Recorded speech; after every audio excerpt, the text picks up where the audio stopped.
undergroundhiphop.com. My name is Van Styles. I'm here with the world-renowned Alchemist.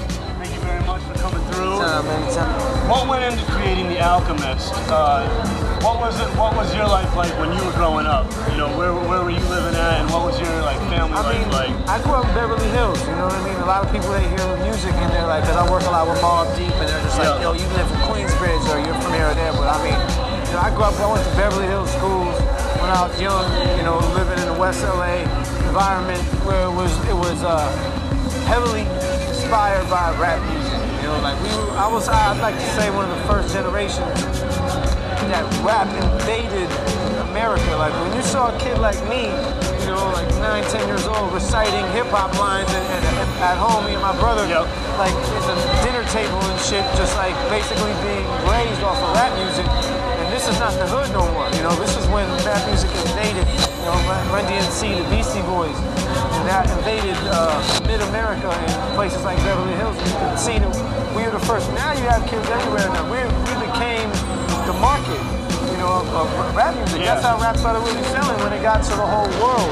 You know, of course it started in the hood, but it reached out and it raised people like me to the point where it raised me enough, and I was smart enough just by listening to the music and studying beats, that I became a producer my damn self and started making music that people could go up off of and respect.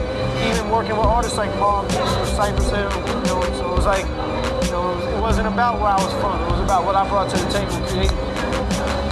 Now, but Beverly Hills is a long way from Queensbridge, both, you know, both geographically and just two different lifestyles completely.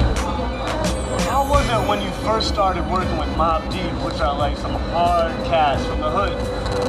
Probably two of the grimiest motherfuckers. You know what I'm saying? When it comes to like some real street shit. I mean, you know, I think it throws people off because they like hear Beverly Hills, especially back in the 90s or 80s when like Beverly Hills 90210 came out. Yeah. It's like you get this image like, oh yeah, they got heavy on and the sink water over there. You know, it's like basically Beverly Hills was never hard. I knew what time it was as far as like there was codes you had to live by just living in LA. You're going outside, you gotta know where not to go to what.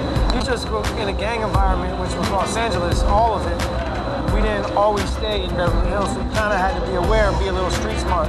And I was always fascinated by that anyway, so I always kinda looked to that world and knew how to move. I always know how to move. That's one thing people recognize from you. If you know how to move, you know how to hold yourself up. People like, or if you're shook and tight and you're nervous, it's like a dog will feed off of that. And if you're cool, people kind of get that vibe. If you're a nervous type, they feed on that and then you fall victim. So I think I always knew how to move. My experience in LA was before college. You know, I moved to New York and went to school, so I was young and really just got inspired by the music and got down with the whole Soul Assassin clique. And that was my circuit. The extent of my travels would be like, I'd go to South Central because we would be working with QD3 and his studio was in the hood by Baldwin Hills Mall, by this area called the Jungle. He was in the hood, so we would go over there to work. But I mean, it wasn't like, back in the day, you couldn't roll around LA and you couldn't be just rolling in certain areas. That's why I say how I learned that being young. So I always understood that.